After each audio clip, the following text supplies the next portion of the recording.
that you would never betray your tribe. Myrtle, you got any guesses on who that might be? Don't want the business to die, do ya? One little piece that you haven't quite figured out.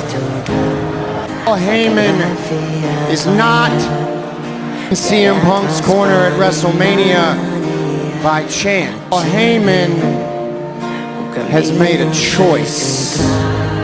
Wise man, he's right. You made your choice.